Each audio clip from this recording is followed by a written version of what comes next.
Turn me up in the headphones.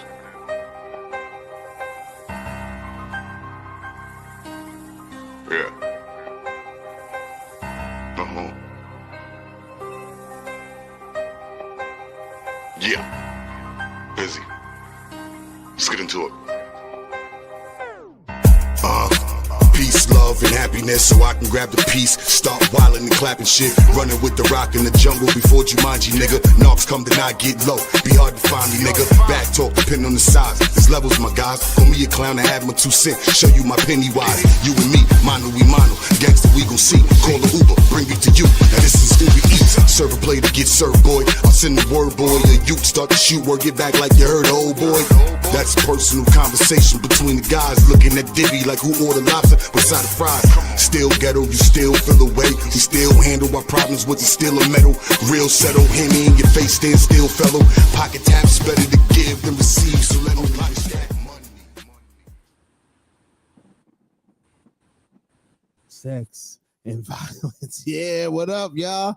Oh man, this is one of them days. This is one of them shows. I gotta say what up to everybody in the building. It's your boy DJ Duya. Got my man Lou in the building, of course. Lou was good. Yo, And Drew. another day in paradise. Coach Drew. Always good to be here. Love it. Our Rock's finest, you already know. So, man, jeez, man, let me get this background music going. Woo. So, the what are they? The Alphabet Boys done ran down on the NBA, man. So the NBA has been going through a lot of turmoil for the last few years. Of course, there people. I didn't think it really meant nothing. To be honest with you, but you know, they're saying that the ratings have been down for the last few years. Also, the Kawhi Leonard, we never talked about that on the show, and I wanted to talk about that in the like the NBA show that we did on Tuesday night, but it was so kind of started a little late and all that, me being me, but so we didn't get to talk about, you know, the Kawhi Leonard circumventing the cap and Steve Ballmer and aspiration and all that stuff. But now this one, we had rumblings of players betting and also, you know, fixing games that we've kind of heard rumblings of that. Kevin Porter Jr., right? Is the name? No, Jonte. No, Jonte. Yeah, Jonte Porter. He's about Michael Porter brother, Jonte right? Porter. Yeah. He got banned for life from the NBA for sports betting. Also, Terry Rozier has been under investigation for over a year and a half, I would say. But this morning, the FBI, along with the I think it's the Eastern District. I be getting them confused. I just know that when you got them boys on you, only boys I ever seen shake these guys, Irv Gotti in them. Right. Rest in peace to Irv Gotti, Chris Gotti. They was the only ones to shake these boys. So when these boys is on you, oh man, it's you're in dire circumstances. So this is what happened this morning. So let me play the video. Good morning, everybody. My name is Joseph Nocella. I am the United States Attorney for the Eastern District of New York. I'd like to welcome you here today. In addition, we have with us today FBI Director Kash Patel, FBI Assistant Director in Charge Christopher Rea of the New York Field Office, Special Agent in Charge of the New York Field Office Leslie Bakshies, New York Special Agent in Charge of Homeland Security Ricky Patel, Newark Special Agent in Charge of Homeland Security Michael McCarty, Police Commissioner Jessica Tisch, Chief of Detectives Joseph Kenny, and the Executive Director of the Waterfront Commission, Phoebe Sorrell. I'm now going to turn the podium over to FBI Director Kash Patel. Hold on a second. I did not expect it. I know this is a little prejudice, y'all, but I did not expect the FBI director to look like Cash looks. But Good morning. Today, we are here in New York to announce a historic arrest across a wide-sweeping criminal enterprise that envelops both the NBA. Now, I'm sorry. I don't want to keep stop. I'm not. This is going to be the last. This is the equivalent of them scoring 60. So how the player, when you score 30 or 40 in a game or something, this is the equivalent of them. La Casa Nostra. The men and women up here standing with me represent a small portion of the leadership team that brought profound justice in an era that needed it more than any. I'll just highlight some of the details in the case and the FBI work, and then you'll hear from the others. But as you now know, individuals such as Chauncey Billups, Damon Jones, and Terry Rozier were taken into custody today, former, current NBA players and coaches. What you don't know is that this is an illegal gambling operation and sports rigging operation that spanned the course of years. The FBI led a coordinated takedown across 11 states to arrest over 30 individuals today responsible for this case, which is very much ongoing.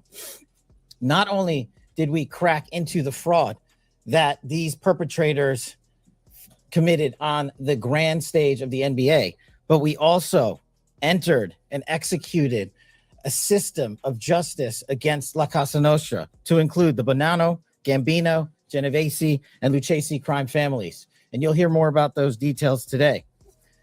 The charges and the arrests that were taken down across this country range from wire fraud, money laundering, extortion, robbery, illegal gambling. This FBI will leave no room for any perpetrator of crime across this country. You hear a lot about our work of defending the homeland and crushing violent crime. Well, this work is also representative of a colossal portion of the FBI's mandate to keep America safe and to keep our entertainment industry fair and secure. The men and women that are standing up here today worked tireless hours, days, months, and years. And the fraud is mind-boggling. It's not hundreds of dollars. It's not thousands of dollars. It's not tens of thousands of dollars. It's not even millions of dollars. We're talking about tens of millions of dollars in fraud and theft and robbery across a multi-year investigation. And we could not have done it without our interagency partners that are before us today. The NYPD, HSI, and teams of law enforcement officials from around the country made this day possible. It takes a team to bring this kind of justice, sweeping justice, into the halls of the United States courtrooms, where our brave United States attorney has led this prosecution. It takes courageous prosecutors to stand before you and say, we will not allow this kind of illicit activity to happen, not only at the national sporting level, but also where it hides in La Casa Nostra. And when these two collided together, they perpetrated a fraud that is historic in terms of not just money, but the scheme and the deceit that they utilize to steal and swindle people from money, to include crypto fraud. This is an operation that showcases to you that under President Trump's administration, there is no room for any type of criminal behavior, be it on the world's largest stage or in the back rooms of tiny parlors where card games are being played. We are proud to stand here today with the men and women of the FBI and this legal team. And to the United States Attorney, I just want to thank you personally for taking the time to display the work that the media is about to hear about today in detail. As I said, it does take courageous prosecutors, but it takes a courageous United States attorney to bring this case, because we are going to take heat for it. But we don't shy away in this administration. We don't say no. What we do is we bring the results across the finish line. We bring them to the public. We bring you accountability. And yes, they will have their day in court, and you will hear the evidence through the court system exclusively. We will not deny anyone of due process. And that's the brilliance of this system. That's the brilliance of this administration. Everyone will be held to account. So with that, I turn it over to United States Attorney. Before the U.S. Attorney, he practiced that in the mirror last night. He was ready for that. Thank you. Yeah, This is like a PR moment for him. No. Yeah, like you said. To be clear, we're announcing today indictments in two major cases, both involving fraud. One involves sports betting, and the other involves illegal gambling, very specifically rigged poker games. The first indictment involves six defendants who are alleged to have participated one of the most brazen sports corruption schemes since online sports betting became widely legalized in the United States. This scheme is an insider sports betting conspiracy that exploited confidential information about National Basketball Association athletes and teams. The second indictment involves 31 defendants alleged to have participated in a nationwide scheme to rig illegal poker games. These defendants, which include former professional athletes, used high-tech cheating technology to steal millions of dollars from victims in underground poker games that were secretly fixed. The games in the New York area were backed by the Bonanno, Gambino, and Genovese crime families of La Cosa Nostra. While the cases are separate, there are 3 overlapping defendants charged in both cases: Damon Jones, Eric Ernest, and Shane Hennon. Boys on Mulberry Street right now is tight. The indictments in these cases contain only allegations, and the defendants are presumed innocent until they are proven guilty in a court of law. But my message to the defendants who've been rounded up today is this: your winning streak has ended. Your luck has run out. Violating the law is a losing proposition, and you can bet on that. First, I would like to talk about United States versus Ernest, the NBA basketball gambling case. The defendants in this case are Eric Ernest, Marvez Farley, Shane Hennon, De Niro Laster, Damon Jones, a former NBA player and coach, and Terry Rozier, a current NBA player. Other co-conspirators were previously charged for their roles in the scheme, including former NBA player Jonte Porter. Between December 2022 and March 2024, these defendants perpetrated a scheme to defraud by betting on inside, non-public information about NBA athletes and teams. The non-public information in specific players would be sitting out future games, or when they would pull themselves out early for purported injuries or illnesses. They relied on corrupt individuals, including Jones and Rozier. They also misused information obtained through long-standing friendships that they had with NBA players and coaches. And in at least one instance, they got their information by threatening a current player, Porter, because of his pre-existing gambling debts. Defendants used this non-public information to place hundreds of thousands of dollars in fraudulent bets, mostly in the form of prop bets on individual player performance. The bets were placed through online sports books and also in person at casinos. The defendants relied on a network of straw bettors to place the maximum amount of bets to increase their potential profits. Most of these bets succeeded, and the intended losses were in the millions of dollars. The defendants then laundered their illegal winnings in various ways: peer-to-peer platforms, bank wires, and simple cash exchanges. The indictment details specific examples where the defendants profited from illegal gambling and illegal betting on various NBA games about the performance of players on, among other things, the Charlotte Hornets, the Portland Trail Blazers, the Los Angeles Lakers, and the Toronto Rangers. Each defendant in the NBA basketball gambling case has been charged with conspiracy to commit wire fraud and conspiracy to commit money laundering. Now, I would like to turn to the other case, United States versus Aiello, the rigged poker game case.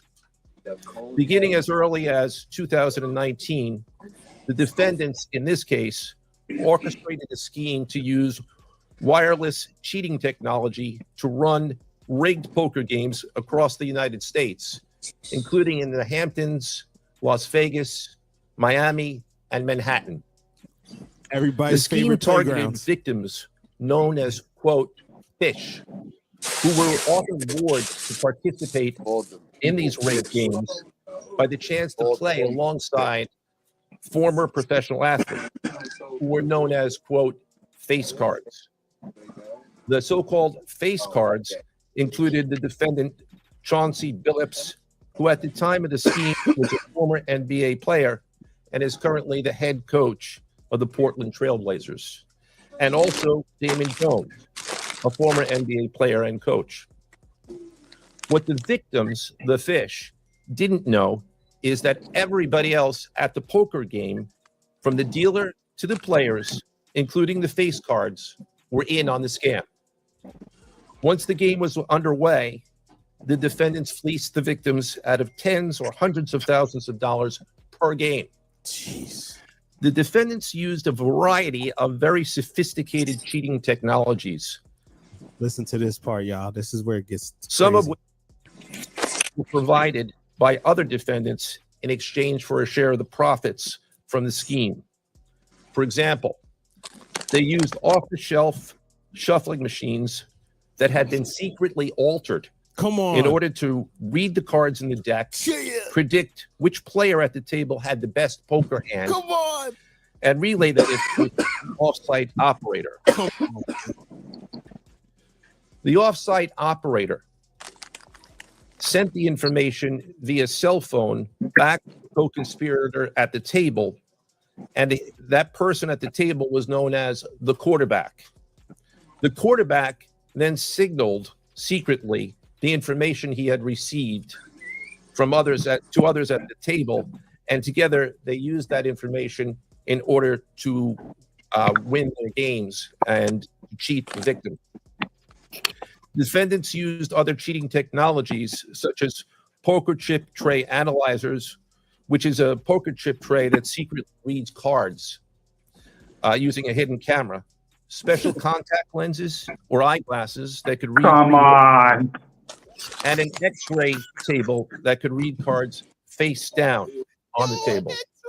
What you see depicted on the James screen right Bond now shit, is an man. example of the X-ray Just make a list of shit they didn't use. cards. Although they are face down on the table, they can be read because of the X-ray technology. The mafia, specifically Chauncey. associates of the Bonanno, Gambino, and Genovese organized crime families, had pre-existing control over non-rigged, illegal poker games around New York City. As a result, they also became involved in the rigged poker games, helping to organize the games and taking a cut of the proceedings, and working to enforce the collection of debts. Yo, The defendants laundered their proceeds Yo. through cash exchanges, the use of multiple shell companies, and through cryptocurrency transfers.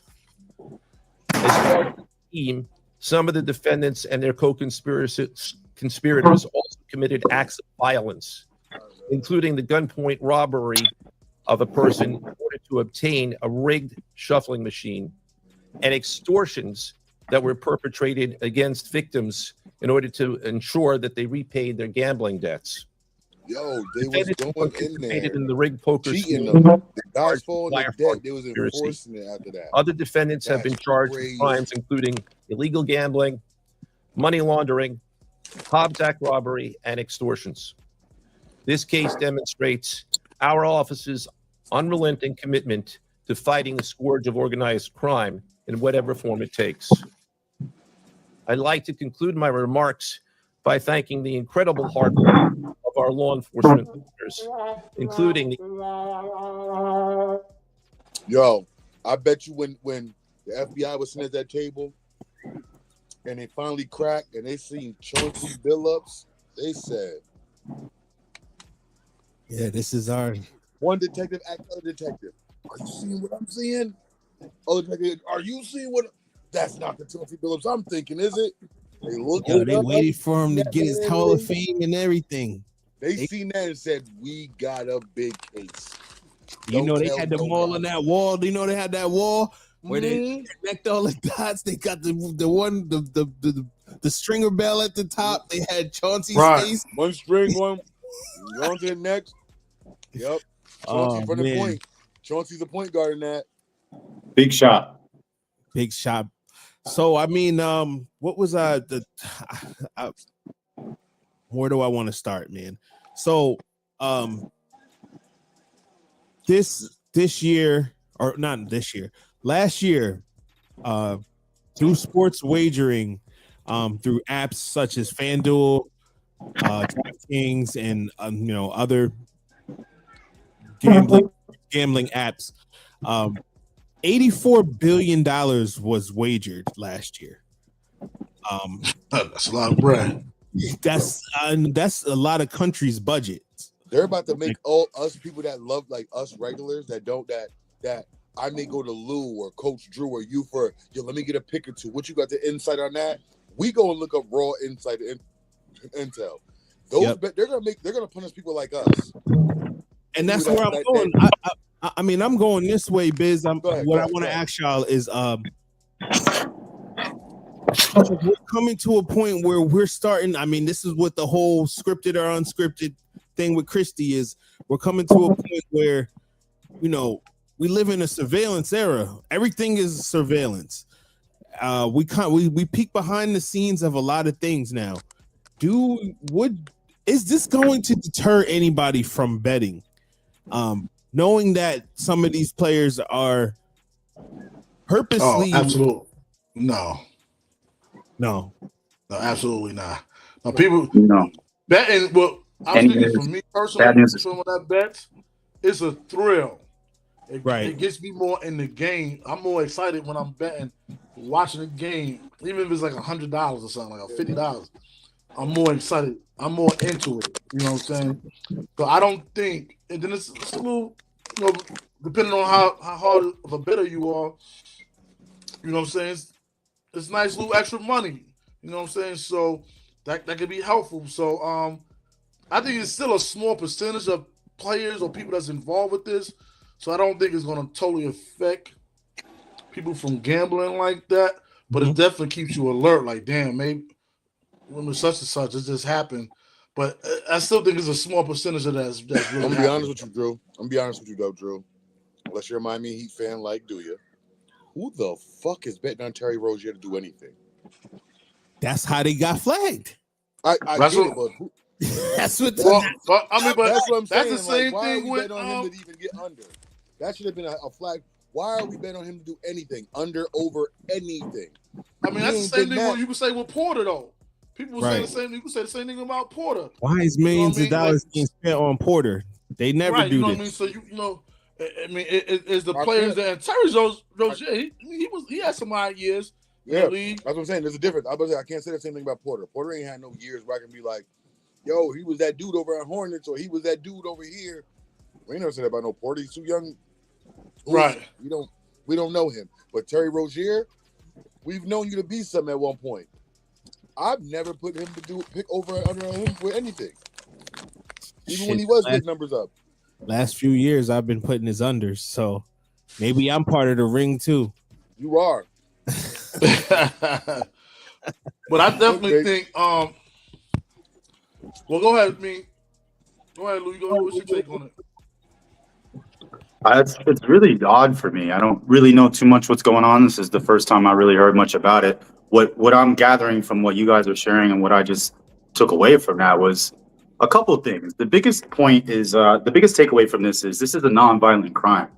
And for it to get all this publicity and all this PR is kind of shocking to me. Where was all this effort and all this energy 2 weeks ago when dude was on the podium getting asked about the Epstein files? Like, this is a nonviolent crime. It's fucked up. We know about betting and shit, and like, even steal money, that's fraud. But this is a nonviolent crime. Why did they lay out the red carpet and all the roses for this? Because it's a lot of money. A lot of money. Yeah, right. There's a lot of money, and I think the main thing is you ripping people off. Millions, or like the industry is 84 billion, but how much is involved in the case? 100 million or so? People angry because they got their money took? I'm not really following it. Another thing that kind of comes to mind is if we're talking about, if Busy says, yo, who in their right minds ever bet money on Terry Rozier in the last couple years? Granted, there's a bunch of other players in the NBA that we do focus on. What's their story? Because if 4 of us are on this call right now, shocked that it's Chauncey, big shot. Billups. I think there's probably some other people involved in this that they don't have exposed yet. And somebody like Terry Rozier is like big enough for fans like us to recognize, but he's nobody in the grand scheme of casual fans.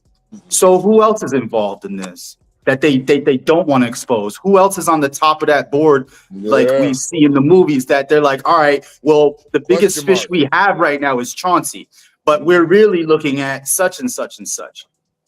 That kind of caught my attention. Who else is out there? Because Chauncey Billups is not just some random dude from the NBA, nor is Rozier. So it seems like their biggest fish are people that we kind of wouldn't expect, like names that are kind of like sub big for us. Whereas the why is it that the Pablo Torre story on Kawhi just kind of seemed to get swept under the rug? The bigger the name, the more secrecy. Yet they want to sit here and act like the FBI does this, though. They put drugs into the street and then they want to arrest the drug dealers and pretend like they're doing something to fight crime. It's the same shit right now. These are nonviolent crimes. These are nonviolent crimes. Well, what's the big show about? And who are they protecting that's above Terry Rozier and Dude and Billups? That's my take. I think the big thing with why is a story because it's the NBA, and the NBA is one of the premier sports leagues. They did a show about it. You know what I mean? They waited to the first day of the real NBA season. Like, all right, we had the first games, and then we all hyped about. Like, we supposed to be on here talking about, yo, Wembanyama had 40 points. Is he the next player in the league? We talking about this. Instead, so that's what they wanted. That's what they wanted. Right.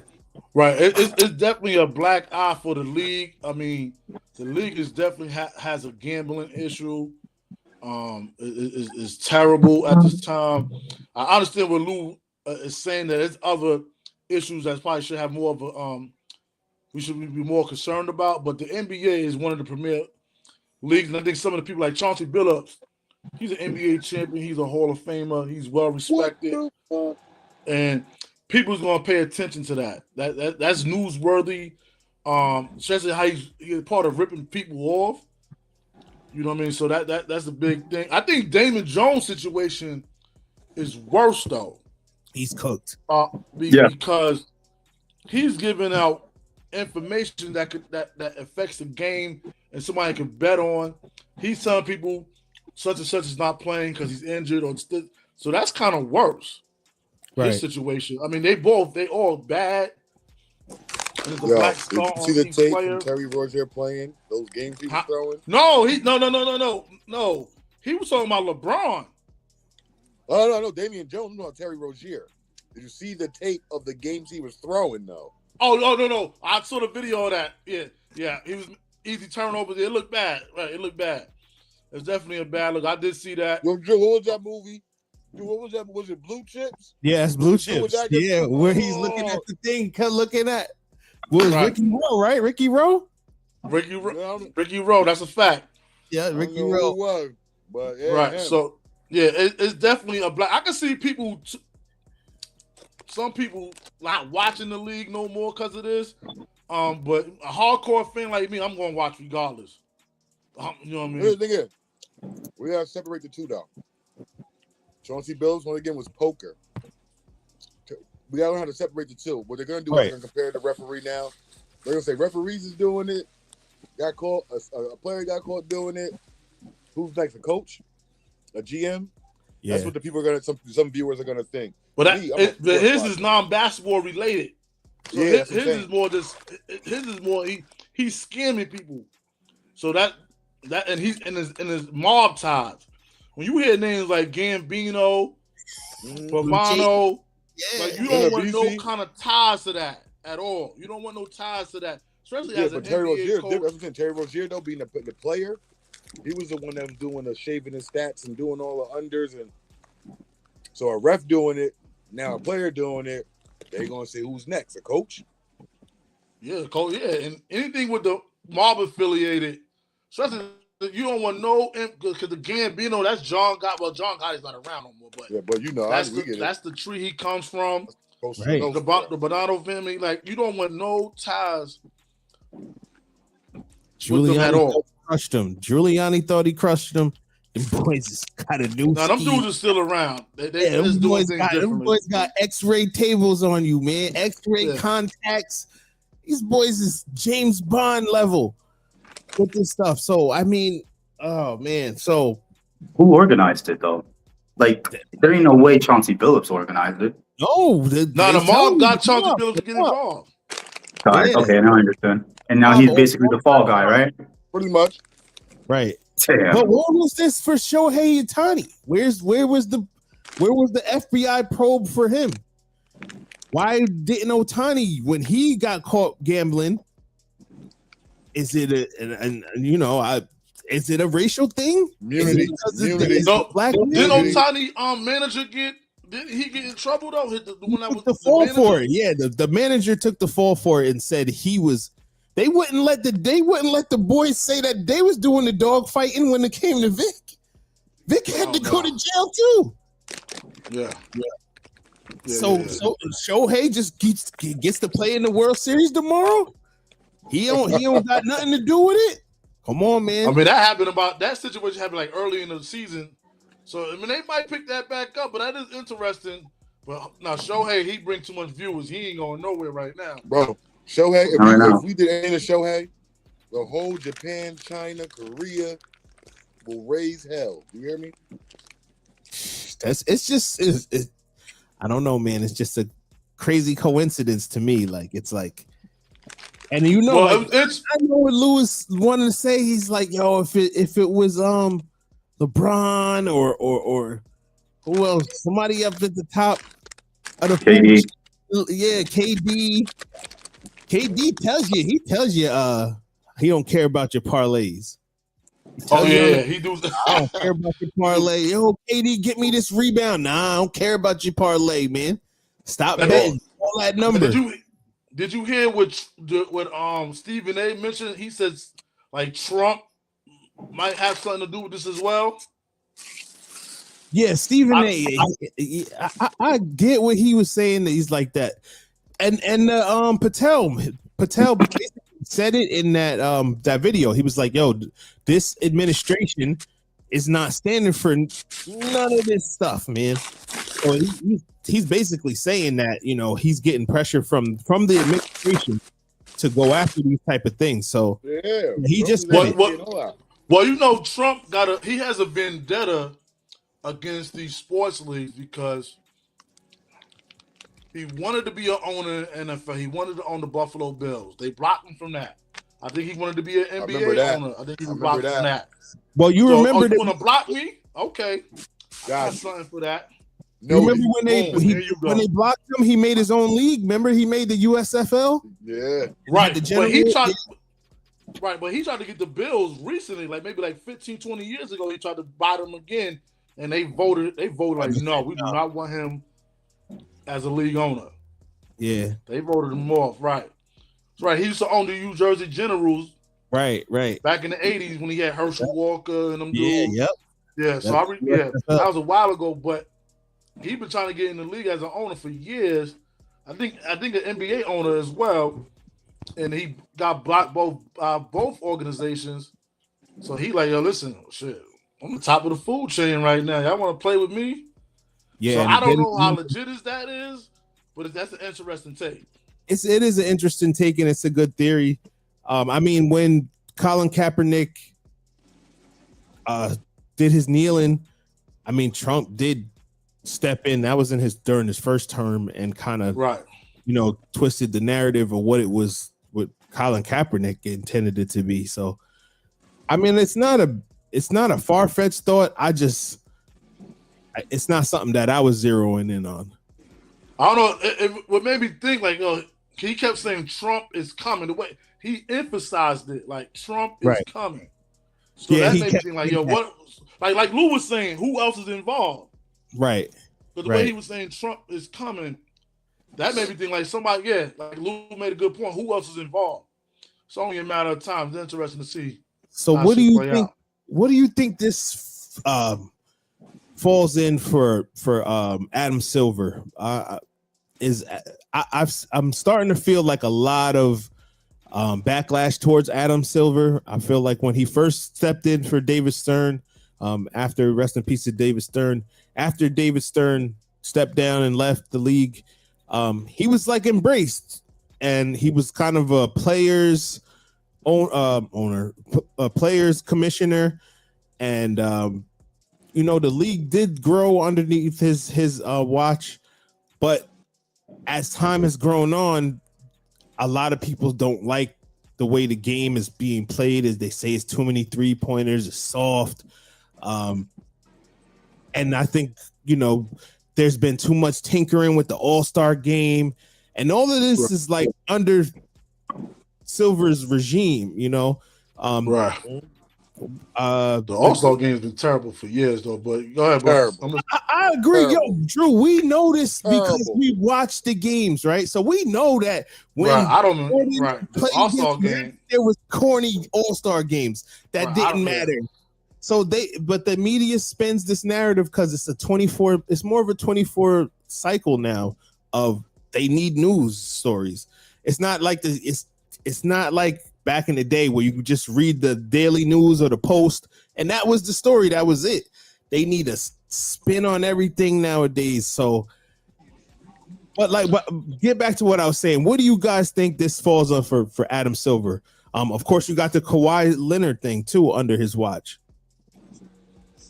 I think when it comes to Adam Silver, he's not the disciplinarian that David Stern is. I like he has done some good things, but he is gonna have to put his foot down on some of these things. Like, it's interesting to see what he's gonna do with this situation. Like, Chauncey Billups need to probably be banned from the NBA for like 5 years or something like that. Man, you know what I'm saying? They about to make an example out of that man. Right, and it might be right. You're right. It might be worse than that, but he has to be made a Damon Jones might be banned for life. You know what I'm saying? Yeah. Oh yeah, he's definitely. They're never right. Let him in the so he's gonna have to do something like that. They're gonna have to do some changes as far as how gambling is concerned with players, and do some better. I don't know what the word we would say as far as like this will not be tolerated. You know, if it happens, you're gone. Like, he's gonna have to emphasize a lot of punishment when it comes to that. But it is a black scar on him because a lot of this stuff is happening when he's in his reign. So he's gonna have to make some changes for sure. Would you see somebody? I got another question for y'all, but anybody want to chime in? Pay back the money. Pay back the money, yo. If I was a victim of this, what would be the one thing I want? Justice. Pay me back my money times 2, and let people be held accountable. Put the names up there to who's involved, so people aren't blindly following these people. Like, this is a non-violent crime. So give me my money back times 2, and apologize publicly. That's the best thing that they can do, and honestly, humans will accept that and move on. What's going to probably happen? That's a good point, Lou. What's going to happen is, forget getting your money back. People's going to file lawsuits against the NBA. That's where I was going with it. For way more, and that'll be worse. Maybe 6 figures, maybe 50,000, 100,000. They could sue for millions. So look for lawsuits to happen. So I can see that happening for real.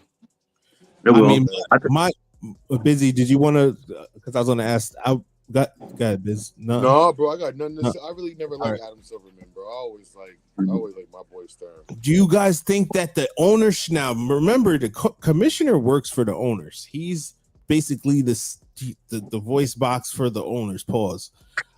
Could you see the NBA owners getting together and making him the fall guy and removing Silver and moving on to somebody new? No, I don't personally see that happening. But I could see them putting pressure, like, yo, listen, some changes that need to happen, and I can see some changes happening immediately, within the next 6 to 12 months, in regards to this, So, but I don't see him not being the commissioner of the league no more because of this situation. I mean, there's a blackout on his resume and his body of work. But I think he's gonna get an opportunity to clean it up. Like David Stern back in the days had an opportunity to clean the NBA up when they had a big drug problem in the early 80s when half the league was on coke and all that. Yeah. You know, he had to ban a lot of people. Like certain people had like go for example. Roy Tarpley, Roy Tarpley, right. You know what I mean? He had to get banned from the league. Michael Ray Richardson. You know, you go back to them days. Right. Well, yeah, so you go back to them days, Silver's going to do something like that. Who would you consider is like, because in NFL, it's Jerry Jones. Jerry Jones is like that most outspoken probably owner in the NFL. He should stop speaking. I mean, it was Mark Cuban at one point when he was the majority owner for the Mavericks. But guess what? They won a title with dirt. They got the biggest upset, I think, besides the 3-1 deficit in NBA. And I feel like he could have talked. He built his from ground up like nothing, I feel like, to me. No, definitely. But I'm saying there's no owner nowadays that's like outspoken in the NBA. They all play the basketball. Maybe Steve Ballmer. He's probably the most eccentric. The most eccentric. And the most outspoken. Joe Lacob has a strong voice in like amongst owners. He gets a lot of respect. I would say Jenny Buss was in there before I think they transitioned, right back. Yep. She wasn't boisterous, but she was in the media a lot. Right, because she owned the Lakers and she's a by default. A nepo baby. Yeah. You know, so her father was that guy, was the voice. You know what I'm saying? Her father was the George Steinbrenner of the NBA in his time. You know what I mean? So she's getting the remnants of that, and it's the Lakers. She owns probably the top brand in the sport. I mean, the Warriors are worth more than the Lakers, but they don't have the legacy that the Lakers have.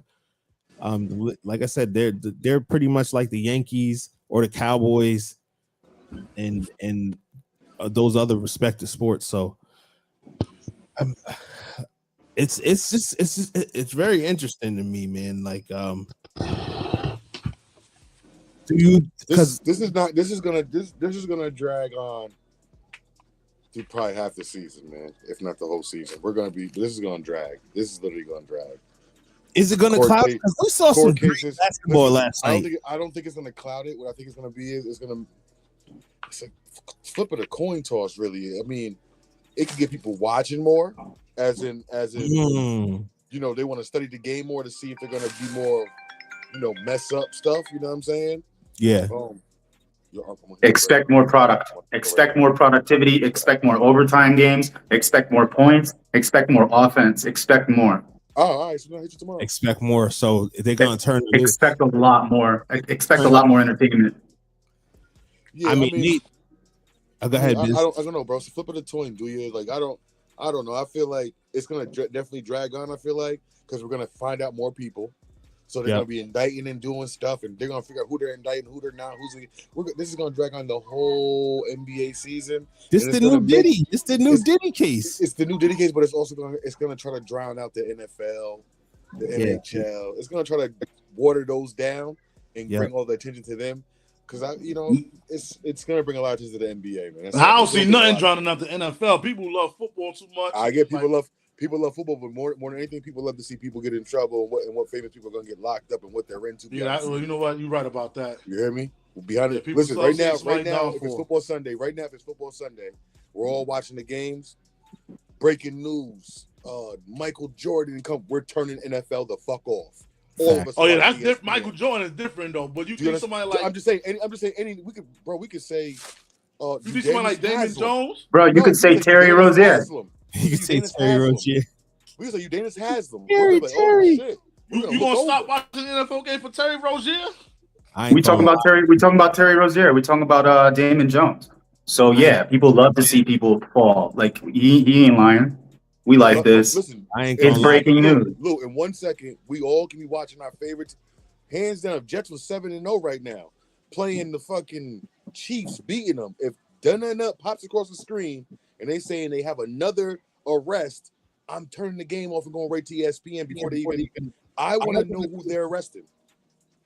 Yeah, we're sick. Because Wendy was going off last night. It's really We're sick. It's really. Nah, I'm because going on Twitter for that. But I respect that. Yeah, I mean, I ain't gonna lie. They did us Heat fans a favor. I ain't gonna be on lie. the downfall. We're not playing on the downfall. It's just we want to see. We're nosy. We all want to see what's going on. Absolutely, no. That's a good point. Boys did us a favor. We might be able to get some cap room. Boys did us a solid. Thank you, Patel. They did us a solid because he was fucking up our rotation. Scary Terry, man, with that shit. Scary was exactly what his name is. They ain't giving Miami nothing. They gonna say, listen, we sorry for the. Gonna send y'all a letter. Sorry for the inconvenience. Yo, man, come on, man. And we played nice. We played a good game against Orlando, man. I thought we was gonna win that. Didn't turn out the way that I thought it was. But I think I mean, who's your you don't really have an NBA team, Biz, right? No, I like players, bro. And my guys out. Your Dame Lillard's out for the season. Drew, how'd you feel about your Knicks in the first game? They look good. They played well. All bullshit. One game, but I was definitely I want to be a Knicks fan, but I don't want to be one of them Knicks fans. You get what I'm saying? Yeah, you don't want to be an Anton. I don't. And I want to like the Knicks. I do want to like the Knicks. I want to like Orlando. I really want to like the Knicks because they're New York. But once you like the Knicks, they're gonna expect you to act like them, and can't act like one of those Antons, man. No, it was definitely a good win. I ain't gonna be exact like we going to the chip. Well, I think we are, but I'm not basing it off of one game. You want to start the season I'm basing off your team is nice, Drew. Listen, they got bench players, and the coaching, it means everything. People want to play for Coach Brown. They want to play for him. They want to ball for him. People didn't want to ball for Tibbs. People were ball for each other on the Knicks. Tibbs was just there. Right. Coach Brown reminds me, as soon as he's somebody, he take off his jacket, he got two sweaty probably sweaty pits. But he also reminds me of somebody. But he also reminds me of somebody that say, "What'd you say? You know, I'll fuck you up in the parking lot, right?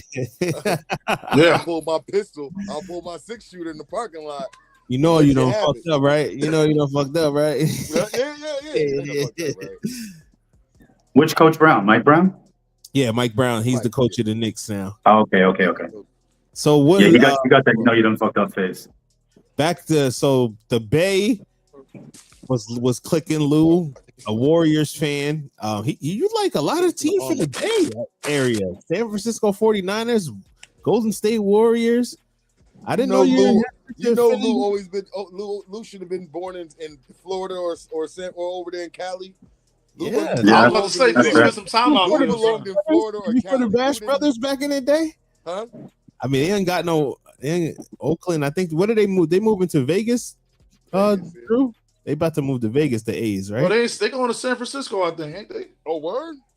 You talking about Golden State, right? I like the Giants in the A's. Oakland A's, I think, are moving to Vegas. Oh, you talking about Oakland A's? I'm not sure where they going. Yeah. Oh yeah. Did you like the A's back in the day, Lou? No, you were the Braves. I did. I like the Braves. Yes, the A's were the first team I ever knew about because of the earthquake, the World Series earthquake. Okay. So I don't know. I just had a natural affinity for Bay Area teams. I love the Bay Area in general, though. So what did you? It's just a weird coincidence. Warriors played. Who did the Warriors go up against? Lakers. Luka Doncic, Rui Hachimura, Hillbilly Kobe. So how did you think their performance? It was an easy win, to be honest. I shared that with you. It was a bit of an easy win. The Warriors showed a lot of continuity, and health is going to be their Achilles heel. But like I shared with you, as much people that talk about health with the Warriors and age, the more you say that, the more you're confirming that they have the best IQ on the court. We've never seen a combination of these IQs on the court before, and it's going to be something nice. I promise you, it's going to be something nice. I feel like it's a good balance. Jimmy being a defensive guy, and Steph being like the ultimate shooter, which we could say he can create his own shot anywhere. I feel like that's what, because we always looked at Jimmy as you can put him on the other guy's best player, and he's still going to give you points productively. He's always been that guy that you can put on the other guy's best player. I don't like how he's handling us, man.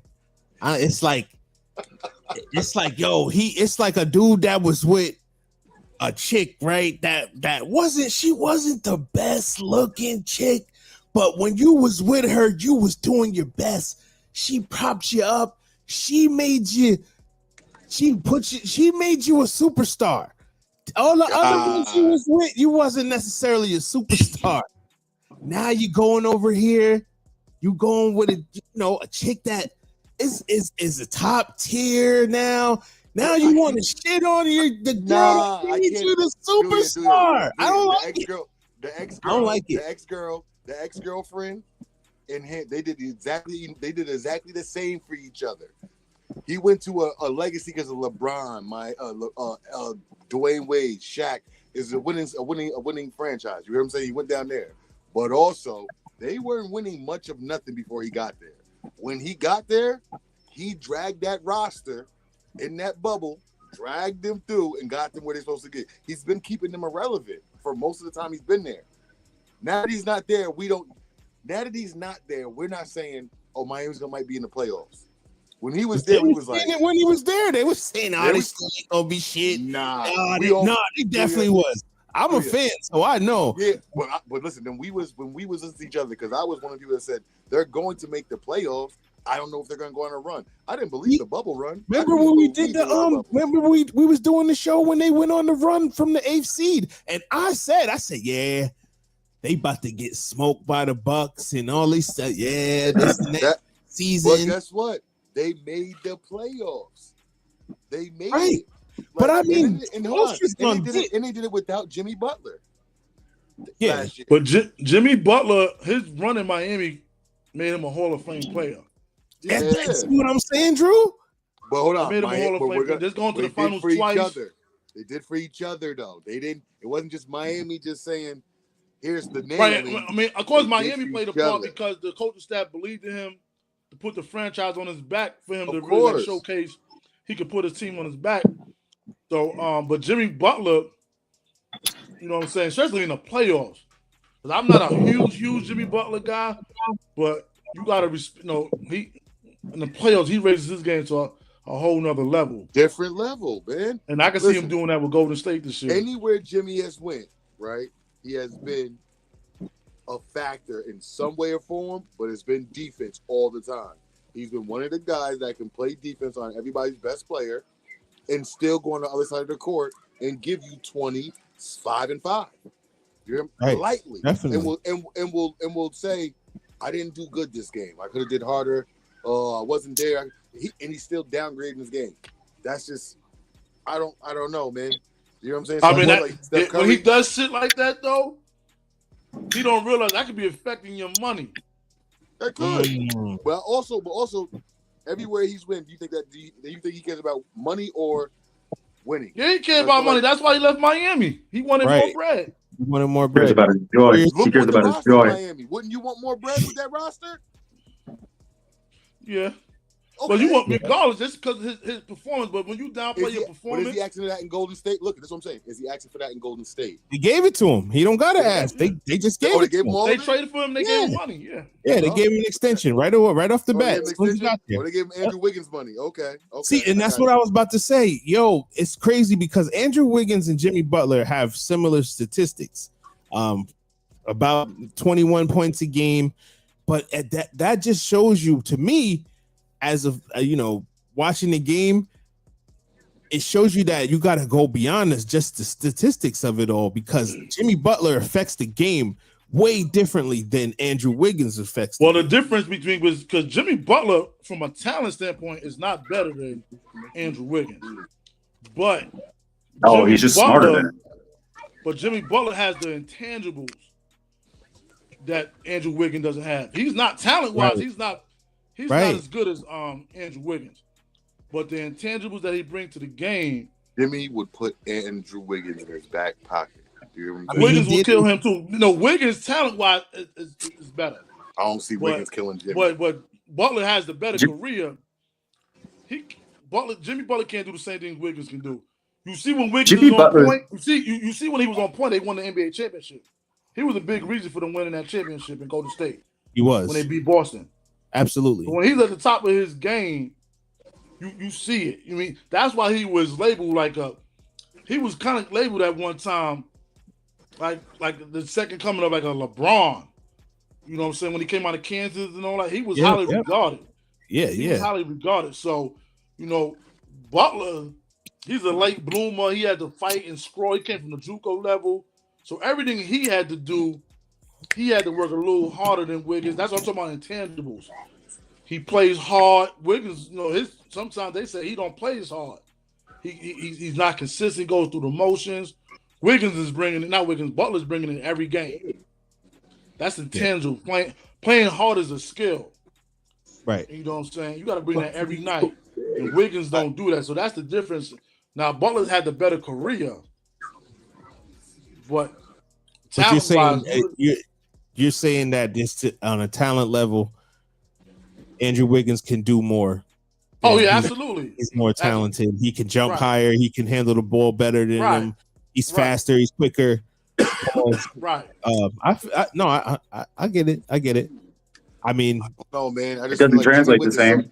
It doesn't. That's what I'm saying. I'm just right, because the delivery is different. Intangibles. Right. That's the tangibles part. You know what I mean? That's the difference. Wiggins just goes through the motions. Jimmy Butler would tell you that they played together in Minnesota. Right. He would tell you that when he was with him, he's Cat, when he's locked in. Yeah, he's right. He said, "I'm nowhere near as talented as those guys." Yep. So we had this was a crazy statistic that I came across. VJ Edgecombe scored the most points ever for a rookie in their debut, scoring 34 points. Going back to our draft special, Drew said that his game was tailor-made for the NBA. So what did y'all think about his debut, man? And the last Sixer I seen to really turn it up like that was Allen Iverson back in '96 when he was the first player taken in the NBA draft. What did you guys think about Edgecombe's performance? Surprising. I'm not gonna lie to you. I kind of when Drew said that his game was tailor-made, I was like, I kind of see it. I kind of slept on it. So I am surprised. I'm not gonna hold you. I'm surprised. Well, I hope I see more of that though. I'm surprised he scored that amount. 30, but just give me 20. Just give me a dub. Right. Give me that. You don't see 34. You don't think anybody. LeBron didn't do that. He had like 25, 26. Yeah, 25. You know what I'm saying? So it's not unheard of. I think other than him scoring 30, I think Lamar Odom was at his rookie year too. Oh, did he? The Clippers. Yeah, his very first game he scored 30. So it's not been done. I think he's the first rookie to score. What did they say? Wilt scored like what? What his rookie year? Yeah, Wilt scored like 33 or something. Right. So that's impressive. Like you said, Biz. Anytime you break a Wilt record, that's fine. But that tandem of Edgecombe and Maxey, that could be lethal. That can get up. And you bring McCain too to the party. I'm trying to. I had them 10th, man. I told y'all, like, I feel like they're the most talented team. Now, I'm not saying they're gonna be the most cohesive or the best. I'm just saying go based off of talent. If Embiid, he pissed me off because he's the reason why I didn't win my ticket with his 4 points in 20 minutes. But we know how talented Embiid is. Paul George could still defend. You know what I mean? He's not. I keep forgetting he on Philly. He's a 3D guy now. Right. 3D guy now. Right. So over there. So did Philly. Cool. I think Oubre's over there. Who else is over in Philly? But they got a nice unit, man. And if Edgecombe, like I said, man, Embiid could end up being trade bait if these two youngsters really start turning it up and it gets to a point where they take the reins over. I wouldn't do that though. You know what I mean? If you could get half the production that Embiid would give with this group, if Edgecombe and Maxey is consistent with this kind of performances, and you need a big that you could go to in the post in the summer, in the playoffs, and go to work. And there's very few that could go go to work in the post like Embiid can. Very few. He's a matchup nightmare when he's. I Right, remember, so remember the series against the Knicks. He was on one leg, killing. Right, He's so a problem, man. Okay, Right, so if you're Cleveland, if you're the Cavaliers, do you put a package together that involves Jared Allen and a bunch of stuff and some future picks to go after Embiid? Hell no, because you go send Jared Allen over to Philly and they can keep that squad fast. Jesus, you got to see them in the playoffs, my boy. Yeah, Philly would take the deal. I don't believe you could get a lot. I would take the deal if I was Philly. No more. I mean, no, don't take the deal. I get it, but why would really Cleveland? Smart in the long run. For Philly, yes. Or like because Drew, you said somebody who can work the post. Like I was thinking like a Walker Kessler because Utah's trying to move on from Walker Kessler. I second that. Hold on, Luce. I bring that back because they still got Evan Mobley too over there. So that's what I'm saying. It's not like he. It's not like he would. Problem, man. Yeah, it's not like Embiid would have to do much actually, but yeah, you know what? Yeah, that actually would be a good thing for Cleveland because now Garland, they got solidified because he's going to do what Jared Allen did, but give you more points. He's going to give you exactly what Jared Allen did, but more points. So yeah, I guess that would be okay for Cleveland actually to put some type of package together. Cleveland would be an instant contender. I like that, Lou. I like that. Yeah. Well, let me say something real quick about that. I don't think you could get a whole lot of value for Embiid like you once did. You might get maybe 1 or 2 players, but you're not getting like 4 or 5 guys no more. No, definitely not. Lou said Jared Allen in like a contract filler. I don't think Cleveland would do that because you got to realize Allen is a lot younger than Embiid, isn't he? Yeah, but they run a half court offense as it is. Embiid would super flourish in that half court offense. I would be just because his injury concern. I don't know if I would do that that's personally. What's scary about it.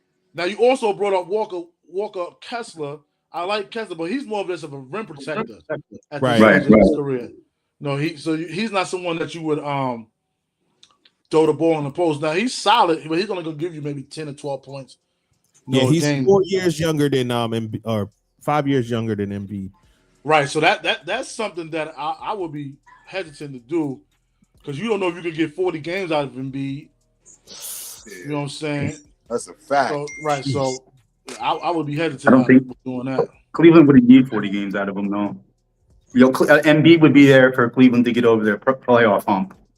Cleveland's fine during the regular season. I'm not a fan of Cleveland, but what they have laid out would work really well with a playoff Embiid healthy and ready to go. Him and Mobley, if they would keep Garland and Mitchell. Right. That's a squad. That's an Eastern squad. It's like that squad's going to defend. That's going to go to the finals with the Knicks. I like and that. Philly's going to have. You Philly think will have Embiid makes future. Cleveland a lot better than Jared Allen is? You think he makes them that much of a difference of a contender? I think you have to defend them differently, though, and I think that Embiid would allow Mitchell and Garland to go off a little bit more. They would have just the dynamic of the team would change, and then with Mobley, I think they would be way more of a dynamic team with Embiid than they are with That's Allen. another thing, though. If you bring in Embiid and trade Jared Allen, Mobley loses his touches, and I don't think Cleveland would want that because Mobley is becoming an all-star level player. He's gonna. I'm telling you, he's gonna be up there, man. Yes, he's gonna be one of them guys. Embiid's a little older. I feel like you give him the touches you give Jared Allen. Embiid's gonna get a couple of more touches here and there, but he's gonna be a paint guy now. Your knees is bad. Worry about being a paint guy. But that's the thing with Embiid. Be what Greg Oden should have been. Be a paint guy, get the rebound. That's the thing about Embiid is that he can sit at the 3-point line and shoot you down. Yeah. He don't gotta. He can stretch the floor. Yeah, so even Evan Mobley. Right, you can do pick and roll with him and Garland. And I feel like Evan Mobley gets more points and more touches with him being on the floor because now you have to really because he's gonna get one-on-one matchups because you can't leave Embiid.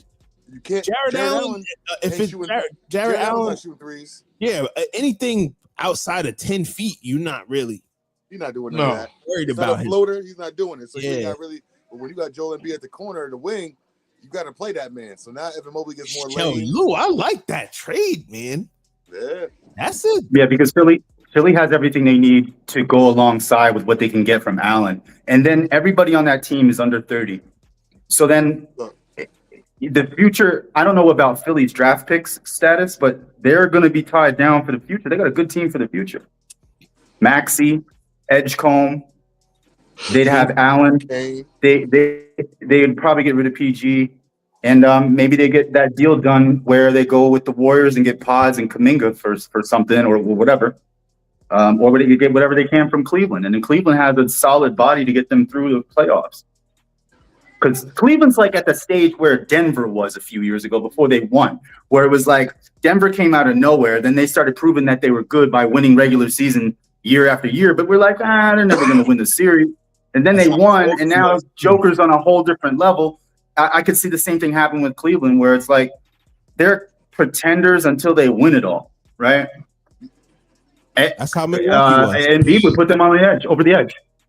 You don't think I'm not even a fan of Cleveland like Golden that. State would even help them having another? I would love for him to go to Golden State. I want him to go to Golden State. I want Giannis first, Embiid second.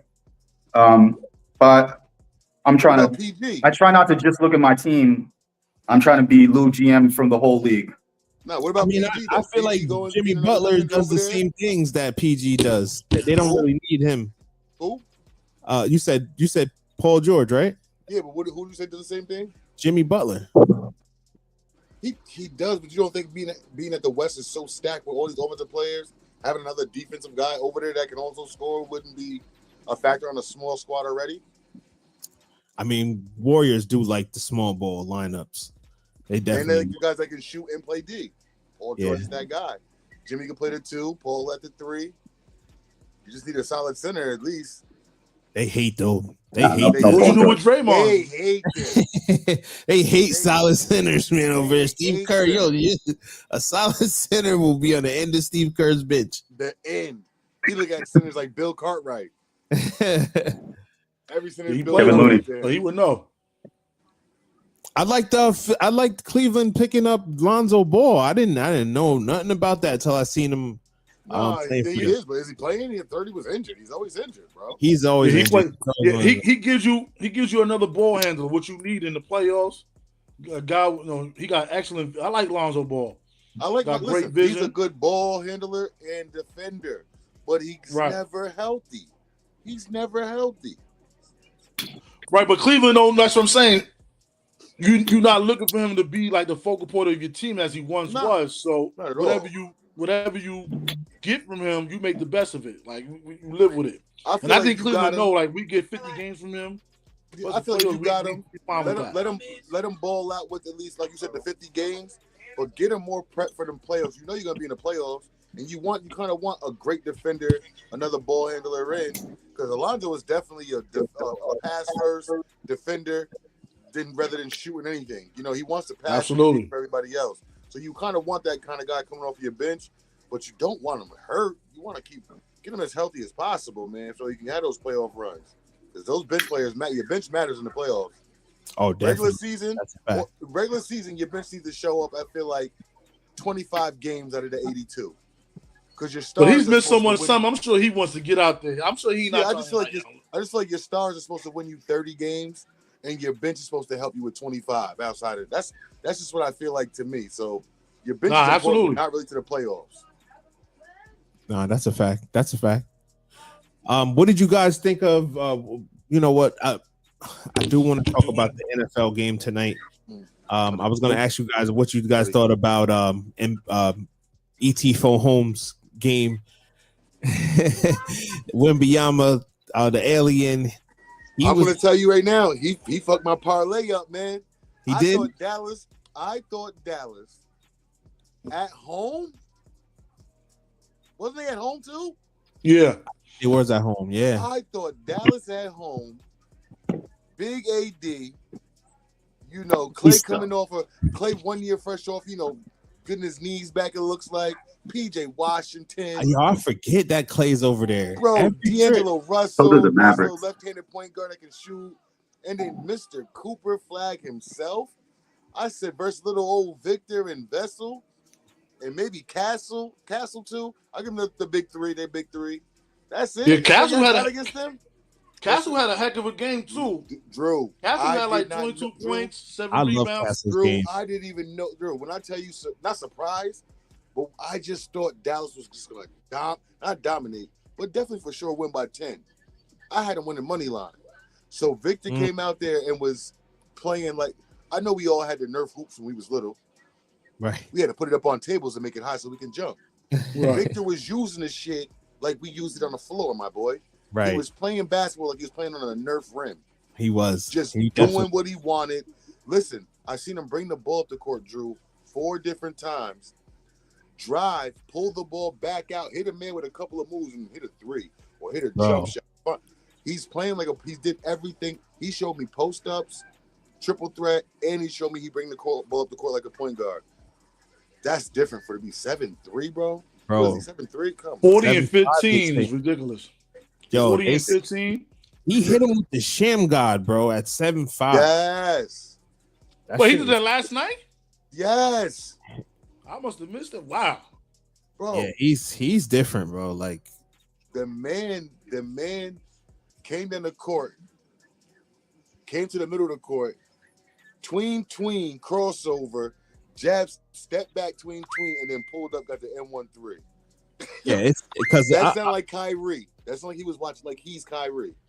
He hit him with tween, crossover, step up, then step back, tween, and then step back, hit a 3. He has point guard moves, man. He's 7'5". What are you doing? because I'm not even supposed to really like, because every time I do this, we end up getting flagged. But just so Drew could see it, this ain't the sham, but this is what Busy's talking about right here. This guy does. He's doing moves, man. Drew, like this play right here is crazy.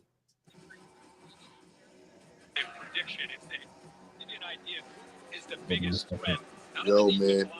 Tween. Step back. Yo, it is crazy. No, it is crazy. 7'5". I ain't seen I ain't seen Kevin Durant do that since he was on Golden State. You hear what I'm saying? Tween.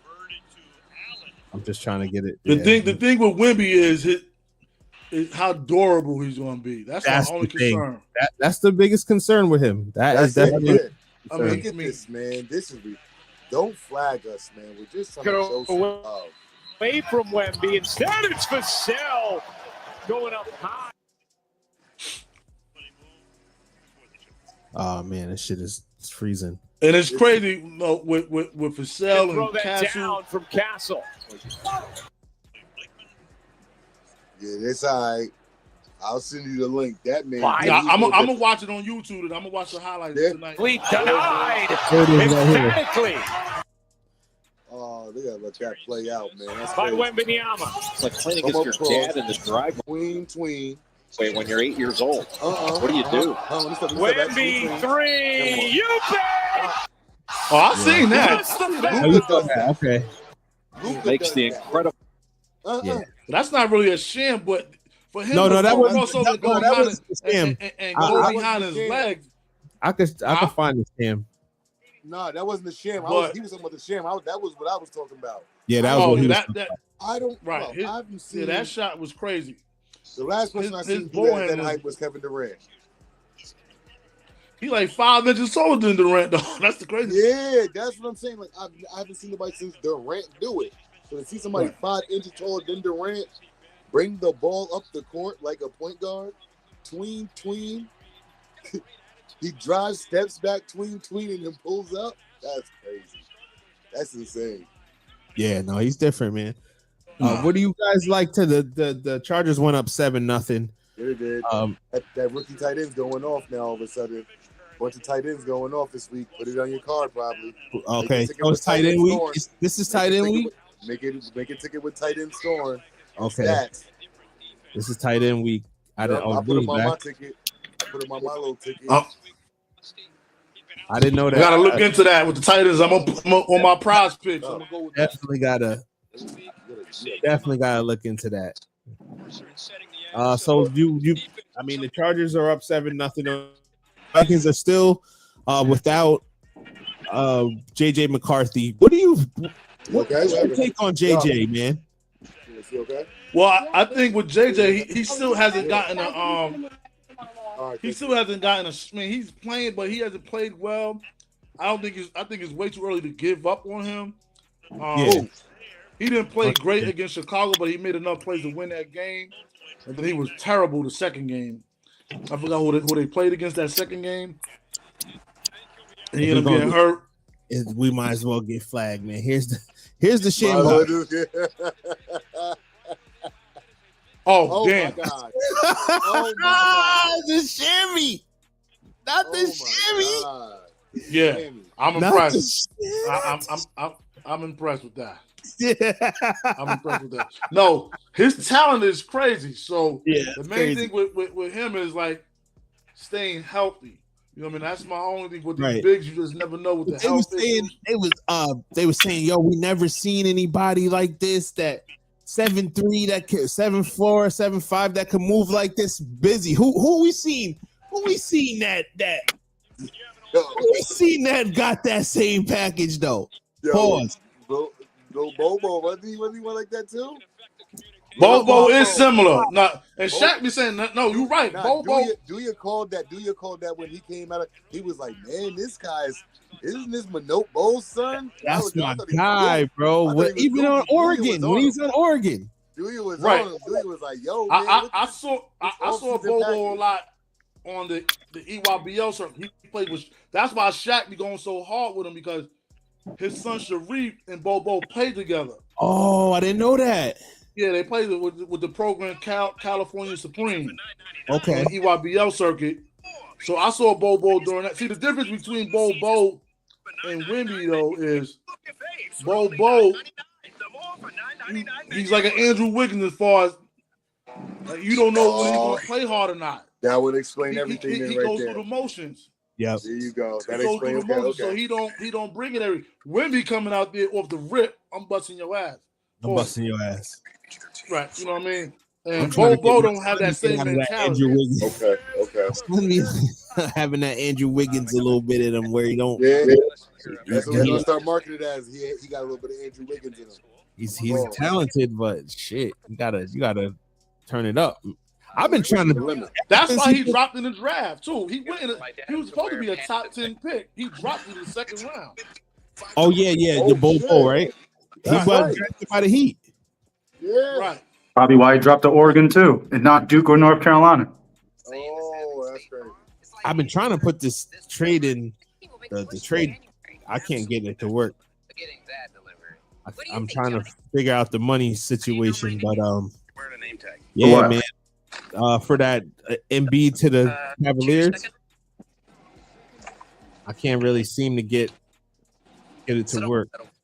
I'm gonna keep fucking. I'm like $3 million off. So you need that's with him going to Golden Cleveland. to Cleveland. Yeah, Cleveland. So Cleveland will have to come up off of Maybe if I switch it up, because I had them getting Hunter. I felt like this is the players that they would receive in return for Embiid: Jared Allen, DeAndre Hunter, and Lonzo Ball. Maybe if I switch it up and gave them Merrill instead of Hunter, I don't think they would. I think they would want Hunter though. maybe not. Maybe more like Ball. Maybe Ball. Oh shit. I don't know about. Oh Ball, yeah, and because- Hunter makes $23 million, so he got to be in it, or else it ain't gonna. So what about Struz makes a lot. Yeah, he does. Yeah, he's way overpaid for real. He's overpaid, but you can't get rid of him. Like he can shoot it. He'll shoot. He'll complement Embiid well.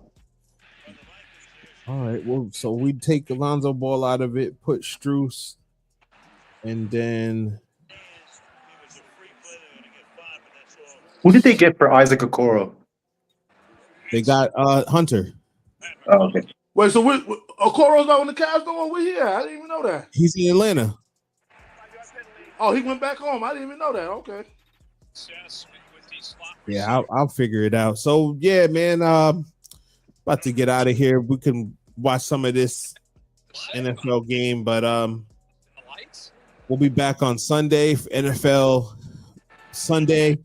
Lamar Jackson's slated to return for the Ravens. Isn't it weird that the Ravens didn't have like all these games where Lamar Jackson was out and they've been shitty? They haven't had like any primetime games. Not one. Not one. Yeah, because Lamar Jackson's the primetime guy. He ain't playing. We don't want to see him. We want to see him. Like they weren't slated for Monday night or nothing. And all these the very first game, right? They played. Who did they play? No, not the very first game. They played Buffalo, I think, Monday night, the first game. And that was like their last. Did they play Kansas City in prime time? They played the night game. No, that was an afternoon game. I watched that. That was like a 4 o'clock game. Yeah, so some of their games got to be coming up on some like primetime games because they probably got to go across seas soon or something because they really haven't been like featured like that. And maybe that's because the league knew that it's going to be shitty. I don't know. It's the Christie split. So yeah, we'll be back on Sunday, man, and enjoy the weekend and all that. Thank you guys for pulling up.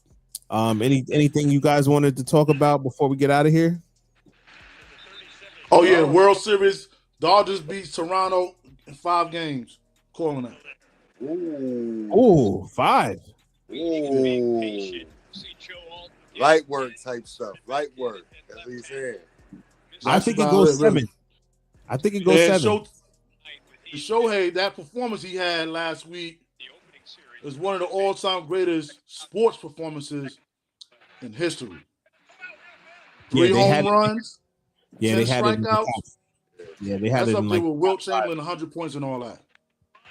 Yeah, we're going to see something like that very soon. He's amazing, bro. He's amazing. He's an amazing player. I didn't think I would ever see nothing like him. I mean, like, what you call it could be, and he's starting to put it together. Travis Hunter, he's starting to put it together, man. Travis Hunter could be like an Ohtani in football, man. He's starting to put it together. He had some good plays on defense. Like he was defending. Who did they play? It was a top receiver, and I was like, okay, Trav. And then he had his first 100-yard receiving. He's putting it together, man. Yeah, it's a matter of time. It takes time. Yeah, it takes a little bit of time. There he is. Yep. Putting it together is gonna be a problem.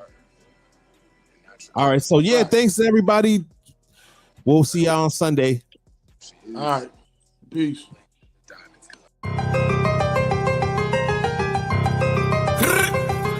Right. Boom, boom, boom. BB had to do it to him. Cock back if a nigga front, I'ma pop that. Got straps, you don't want smoke, you better stop that. Real nigga, there's certain shit that'll do not.